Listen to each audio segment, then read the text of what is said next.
আজকে যেটা তোমাদের পড়াচ্ছিলাম ইলাস্টিসিটি সেটাই কন্টিনিউশন করব। তো এখানে যেটা করবো সেটা হচ্ছে স্প্রিং ফোর্স কনস্ট্যান্ট, স্প্রিং এর বল ধ্রুবক।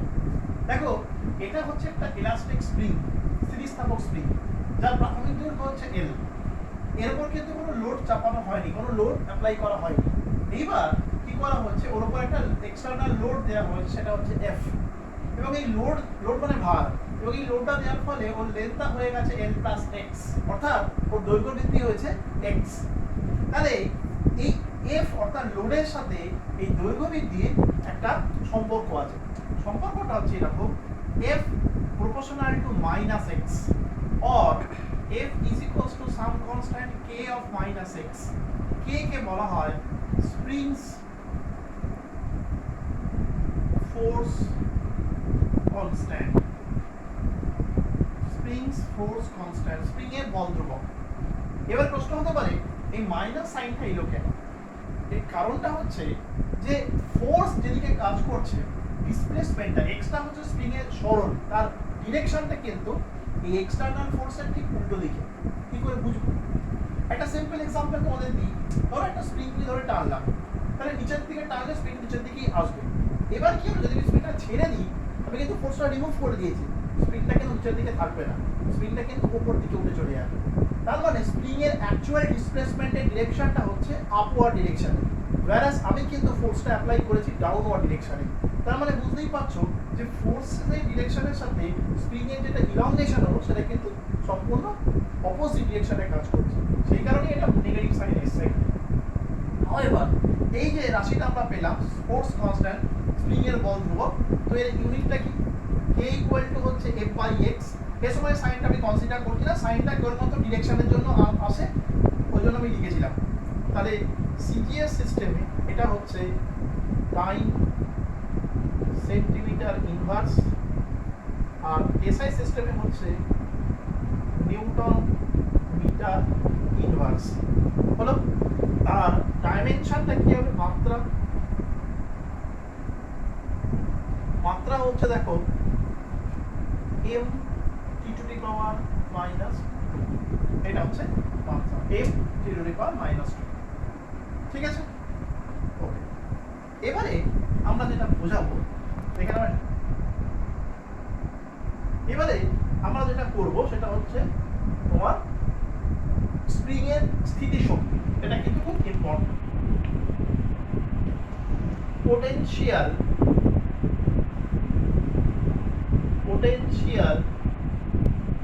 Energy of A spring, potential energy of A spring, একটু স্প্রিং এর স্থিতিশক্তি। এই বিষয়টা একটু বলি। আগের দিন তোমাদের আমি বলেছিলাম যে পোটেনশিয়াল এনার্জি কনসেপ্টটা কেন আসে। বলেছিলাম দুটো কেস হয়, একটা হচ্ছে পারিপার্শ্বিকের সাপেক্ষে যদি কোনো বডি বা কোনো অবজেক্টের শেপের চেঞ্জ হয়, আকৃতির চেঞ্জ হয়, অথবা তার পজিশনের চেঞ্জ হয়, তখনই তার মধ্যে পোটেনশিয়াল এনার্জি চলে আসে। এখানে দেখো, এখানে পজিশনে কোনো চেঞ্জ হচ্ছে না, পজিশনটা স্প্রিংটা একই জায়গাতে আছে, কিন্তু স্প্রিংটাকে টানলে স্প্রিংটা সংকুচিত হবে, বা টানলে প্রসারিত হবে, ছেড়ে দিলে সংকুচিত হবে, অর্থাৎ এর শেপের চেঞ্জ হয়ে যাচ্ছে।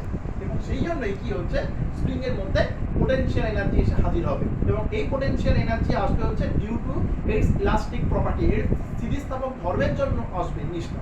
কেন? কারণ স্প্রিংটাকে নরমালিও কিন্তু একই জায়গায় থাকতে চায়। এবার আমি কি করছি, আমি মানে একটা এক্সটার্নাল এজেন্ট ফোর্স অ্যাপ্লাই করে স্প্রিং এর দৈর্ঘ্যটাকে বাড়াচ্ছি, মানে ওর মধ্যে বিকৃতি সৃষ্টি করছি, অর্থাৎ ওর ইলাস্টিক প্রপার্টির এগেইনস্ট থেকে আমি কাজ করছি। সেই কারণে কি হচ্ছে, যখন যেহেতু আমি ওর ইলাস্টিক প্রপার্টির এগেইনস্ট থেকে কাজ করছি, অর্থাৎ ওর মধ্যে কি হচ্ছে, পোটেনশিয়াল এনার্জি স্টোর হয়ে যাচ্ছে। এবার কি করে বুঝবো? আমি যখন সেকেন্ড টাইম ফোর্সটাকে উইথড্র করে নিচ্ছি বা রিমুভ করে নিচ্ছি, তখন কিন্তু স্প্রিংটা নিজে নিজে ওয়ার্ক ডাউন করছে, উপর দিকে চলে যাচ্ছে, অর্থাৎ নিজে নিজে ওয়ার্ক ডাউন করছে। নিজে নিজে কোনো বস্তু ওয়ার্ক ডাউন করতে পারে না যদি না তার মধ্যে এনার্জি স্টোর থাকে। তো দেখো, আমরা এখানে দুটো কেসই কনসিডার করবো, যখন একটা হচ্ছে লোড দেওয়া হয়নি, এক্সটার্নাল লোড চাপানো হয়নি সেই অবস্থায়, আর লোড চাপানো হওয়ার পর তখন কি হচ্ছে দেখা যাক। তাহলে এখানে কোনো ফোর্স নেই, তখন কোনো দৈর্ঘ্য বৃদ্ধি হয়নি। যখনই ফোর্স অ্যাপ্লাই করলাম এফ, তখন দৈর্ঘ্য বৃদ্ধি হলো এল প্লাস এক্স, মানে অ্যাকচুয়ালি এক্স দৈর্ঘ্য বেড়েছে। তাহলে অ্যাভারেজ ফোর্স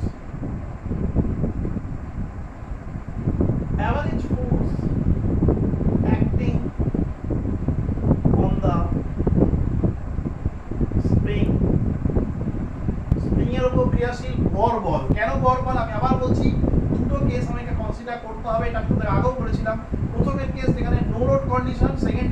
চাপানো হয়েছে, তাহলে সেই অ্যাভারেজটা হচ্ছে f dash equals to 0 plus f by 2 and that is f dash equal to f by 2 হলো। তাহলে now work done on the spring, work done on the spring, এই স্প্রিং এর উপর কৃতকার্য, স্প্রিং এর উপর কৃতকার্যটাই জানবে হচ্ছে স্প্রিং এর পটেনশিয়াল এনার্জি, ঠিক আছে। Work done on the spring W is equals to হচ্ছে কি হবে f dash into x, x টা হচ্ছে দৈর্ঘ্য বৃদ্ধি, স্প্রিং এর দৈর্ঘ্য বৃদ্ধি তো x, ঠিক আছে। আসলে লিখে দিচ্ছি x টা হচ্ছে elongation of the spring, elongation মানে দৈর্ঘ্য বৃদ্ধি, ঠিক আছে। elongation of the spring, spring এর দৈর্ঘ্য বৃদ্ধি, তাহলে W equals to হচ্ছে f dash মানে half of f into x, এই এখান থেকে পেয়েছি। again we have, আবার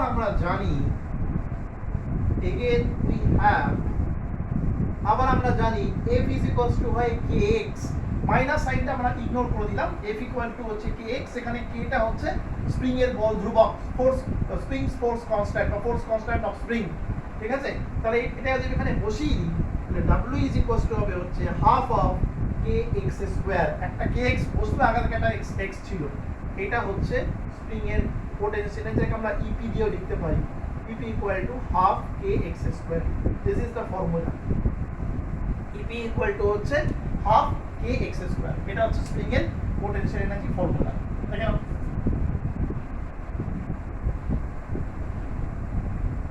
দেখে নিয়েছো, ওকে। নেক্সট এখান থেকে একটা প্রশ্ন আসে, বলছে একটা স্প্রিং এর ফোর্স কনস্ট্যান্ট হচ্ছে k, এবার স্প্রিংটাকে আমি ইকুয়ালি তিনটে পার্টে ডিভাইড করে দিলাম, তাহলে প্রত্যেকটা পার্টে স্প্রিং ফোর্স কনস্ট্যান্ট কত হবে? একটা স্প্রিং এর ফোর্স কনস্ট্যান্ট হচ্ছে k, ওই স্প্রিংটাকে আমি তিনটে সমান ভাগে ভাগ করে দিলাম বা তিনটে সমান টুকরে ভাগ করলাম, তাহলে প্রত্যেকটা টুকরো ফোর্স কনস্ট্যান্ট কত হবে এটা বের করতে বলেছে। তো দেখো এটাকে আমি কি করে করব,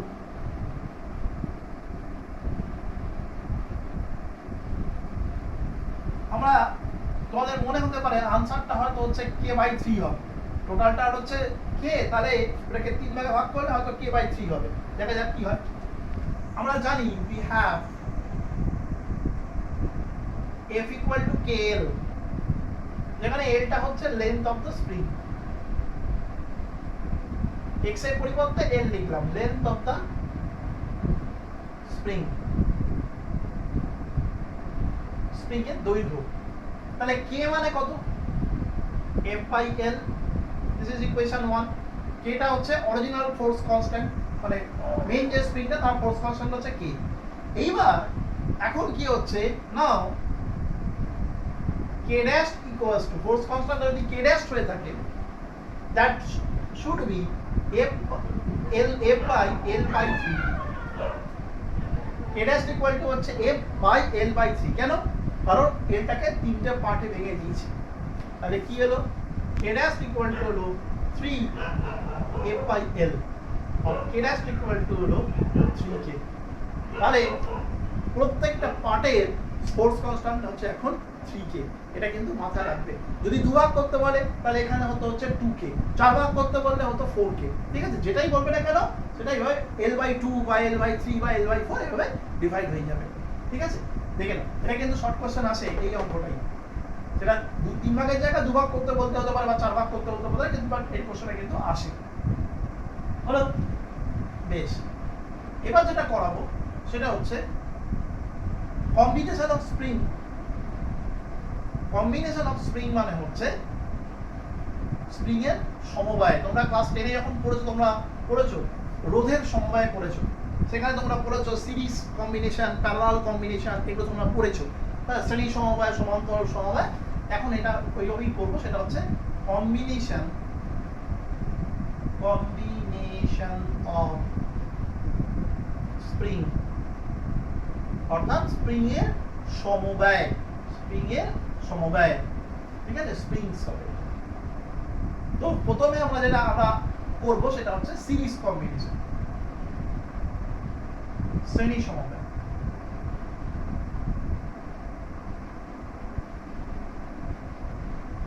সিরিজ কম্বিনেশন, শ্রেণী সমবায়। কি হবে না, এইখানে আমরা কি করেছি, দুটো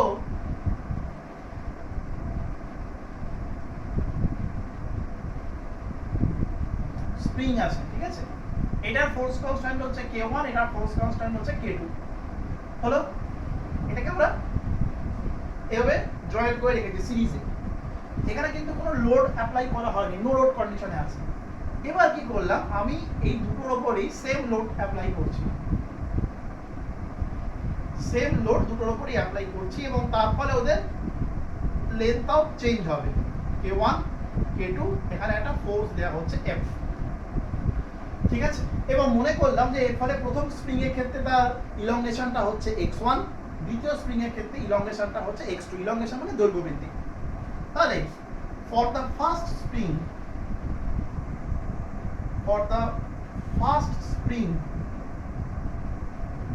we have, প্রথম স্প্রিং এর ক্ষেত্রে আমরা কি পাই, আমরা লিখতে পারি F equals to K1 x1, ঠিক আছে, F equals to হচ্ছে K1 x1, মাইনাস সাইনটা দেওয়ার দরকার নেই। তাহলে F equal to দেখো এখানে লেখা যায় x1 by 1 by K1, this is equation 1, x1 by 1 by K1, this is equation 1. Okay, for the second spring,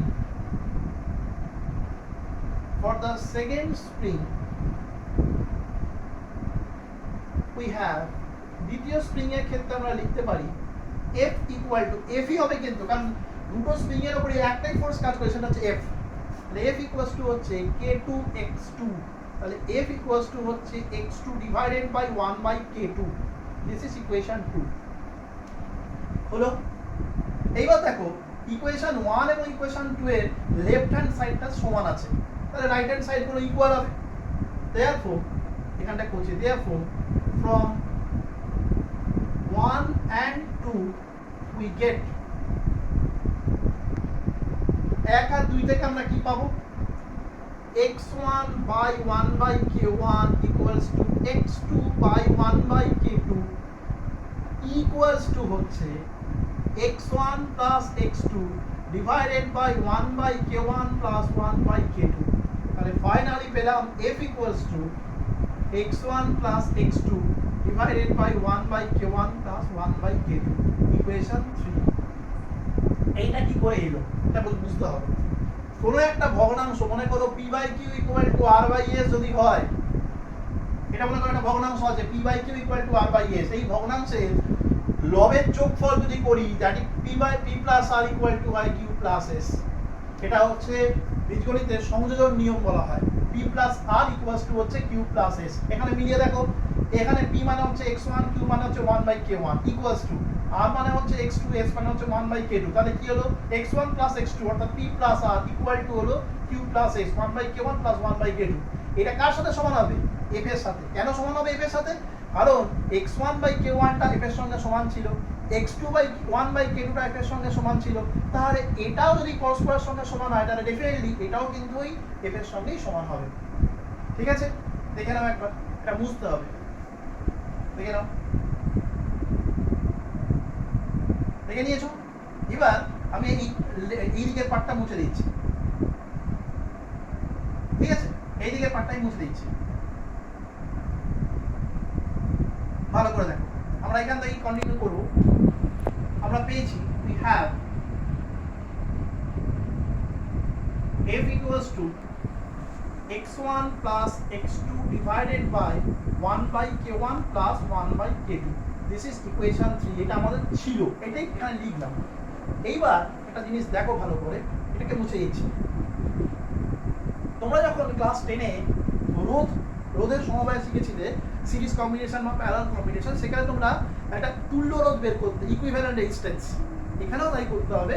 এখানে সিরিজ কম্বিনেশন থেকে একটা সিঙ্গেল স্প্রিং দিয়ে আমি রিপ্লেস করবো, সেটাকে আমরা বলবো হচ্ছে ইকুইভ্যালেন্ট স্প্রিং কম্বিনেশন। ঠিক আছে, কি হবে, একটাই স্প্রিং, তার উপর তার ফোর্স কনস্ট্যান্ট হচ্ছে কে, সেম ফোর্স অ্যাপ্লাই হয়েছে, এবং এর ইলংগেশনটা হচ্ছে x1 plus x2। আবার বলছি, এই দুটো স্প্রিং এর পরিবর্তে একটা স্প্রিংকে আমি এখানে ইন্ট্রোডিউস করেছি, এবং এই ইন্ট্রোডিউস করার পরে তার কি হয়েছে, এর উপরে সেম ফোর্স অ্যাপ্লাই করেছি এবং তার ফলে দেখা গেছে এর যে ইলংগেশনটা সেটা হচ্ছে x1 + x2, অর্থাৎ এই দুটো মিলিয়ে যেটা হবে সেটা এর আকার হয়েছে। তাহলে ফর এটাকে বলা হয় তুল্য স্প্রিং, ফর ইকুইভ্যালেন্ট স্প্রিং, তুল্য স্প্রিং এর ক্ষেত্রে F = হচ্ছে k x1 + x2, তাহলে F = হচ্ছে x1 + x2 divided by 1/k, equation number 4। এই k কে বলা হয় ইকুইভ্যালেন্ট স্প্রিং ফোর্স কনস্ট্যান্ট, তুল্য স্প্রিং এর বল ধ্রুবক, তুল্য স্প্রিং এর বল ধ্রুবক বা সংক্ষেপে তুল্য বল ধ্রুবকও বলা হয়। এইবারে দেখো ইকুয়েশন 3 এবং ইকুয়েশন 4 কে দেখো, ইকুয়েশন 3 এবং ইকুয়েশন 4 এর লেফট হ্যান্ড সাইড গুলো সেম আছে, তাহলে therefore এখানে করে দিচ্ছি therefore from 3 and 4 we get, এখানে একদম ডাইরেক্ট লিখতে পারবো আমরা x1 + x2 divided by 1/k1 + 1/k2 equal to x1 + x2 by 1/k, কাটাকুটি করলে যেটা আসবে 1/k equal to 1/k1 + 1/k2. This is the formula for n number of springs, যদি দুটোর বদলে এক খানা নেওয়া হয় এই ফর্মুলাটা হবে 1/k equal to 1/k1 + 1/k2 + 1/k3 plus ... 1/kn,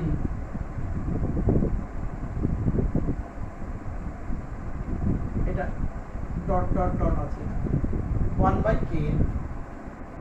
দেখে না এখানে কিন্তু পাশে লিখতে হবে, হ্যাঁ x1 + x2 টা কি ছাড়া লিখতে হবে, x1 টা ছিল হচ্ছে প্রথম স্প্রিং এর দৈর্ঘ্য বৃদ্ধি, x2 টা ছিল হচ্ছে দ্বিতীয় স্প্রিং এর দৈর্ঘ্য বৃদ্ধি, আর x1 + x2 হচ্ছে তুল্য স্প্রিং এর দৈর্ঘ্য বৃদ্ধি। এগুলো কিন্তু পাশে সব মেনশন করতে হবে।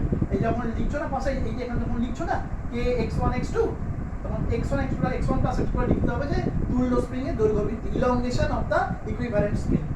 দেখেন এটা হচ্ছে ওর তুল্য স্প্রিং এর ফর্মুলা, 1/k = 1/k1 + 1/k2, যদি n নাম্বার থাকে তাহলে 1/k = 1/k1 + 1/k2 + 1/k3 ... 1/kn হলো। এবারে আমরা লাস্ট যেটা করব সেটা হচ্ছে প্যারালাল কম্বিনেশন, তাহলে স্প্রিং এর এই পার্টটা শেষ হয়ে যাবে।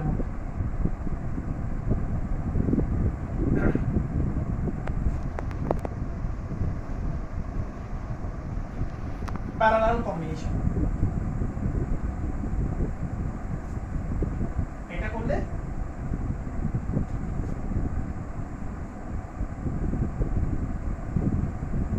প্যারালাল কম্বিনেশন সমান্তরাল সমবায়,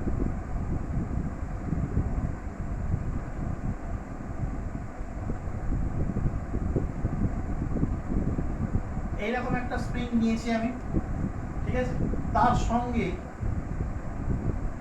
আর একটা স্প্রিং কিভাবে রেখে দেওয়া আছে, দুটোর মধ্যে কিন্তু কোনো সংযোগ নেই, ঠিক আছে। এইখানে একটা ফোর্স অ্যাপ্লাই করেছি F1, এখানে একটা ফোর্স অ্যাপ্লাই করেছি F2, এটার হচ্ছে K1, এটার হচ্ছে K2, কিন্তু মজাটা হচ্ছে এখানে ফোর্স আলাদা আলাদা হতে পারে কিন্তু ইলংগেশনটা যেন সেম হয়। আগেরটায় ছিল হচ্ছে ফোর্স সেম, ইলংগেশন আলাদা, এখানে কিন্তু ফোর্সটা আলাদা, ইলংগেশন সেম, এটা মাথায় রাখতে হবে। তাহলে ফর দ্য ফার্স্ট স্প্রিং, এটা হচ্ছে প্রথম spring, for the first spring we have F1 = হচ্ছে K1x, এই যে এক্সটা এখানে K1 টা বলতে হবে, K1 টা হচ্ছে প্রথম স্প্রিং এর বল ধ্রুবক, force constant of the first spring, x টা এখানে লিখতে হবে, x হচ্ছে elongation of the first spring, অর্থাৎ প্রথম স্প্রিং এর দৈর্ঘ্য বৃদ্ধি, এগুলো কিন্তু পাশে পাশে বা তলায় তলায় লিখতে হবে, ঠিক আছে। এবার দ্বিতীয় স্প্রিং এর ক্ষেত্রে আসছে, for the second spring we have, দ্বিতীয় স্প্রিং এর ক্ষেত্রে হচ্ছে F2 = হচ্ছে K2x। এবার দেখো এই দুটো ফোর্স যেহেতু একই সঙ্গে একই দিকে কাজ করছে, তাহলে ভেক্টরের নিয়ম অনুসারে এদের রেজাল্টেন্টটা বা নেট ফোর্স যেটা সেটা অ্যাড হবে, যোগ হবে। কেন? কারণ যেহেতু এটা একই দিকে কাজ করছে। তাহলে net force acting on the combination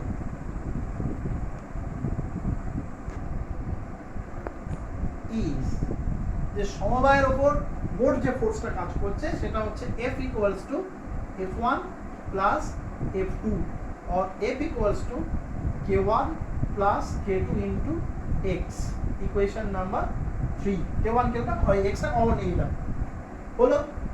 এইবারে কি করতে হবে?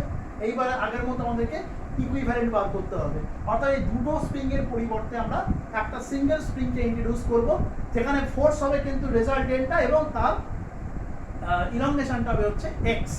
দেখো যেটা বললাম আমি আবার তোমাদেরকে বলছি, এখানে একটা ইকুইভ্যালেন্ট স্প্রিং আমি এঁকেছি, এই ইকুইভ্যালেন্ট স্প্রিং এর উপর রেজাল্টেন্ট ফোর্সটা চাপিয়েছি F, নেট ফোর্স এটা, রেজাল্টেন্ট ফোর্স চাপছে, এর কনস্ট্যান্ট ফোর্স কনস্ট্যান্টটা হচ্ছে k, এই k কে বলা হয় পাশে লিখে দিচ্ছি k হচ্ছে ইকুইভ্যালেন্ট স্প্রিং ফোর্স কনস্ট্যান্ট,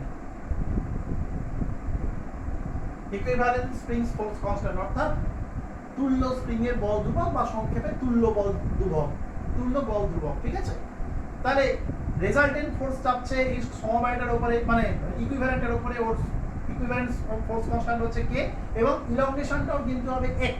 ঠিক আছে, তাহলে এখানে করে দিচ্ছি for equivalent spring we have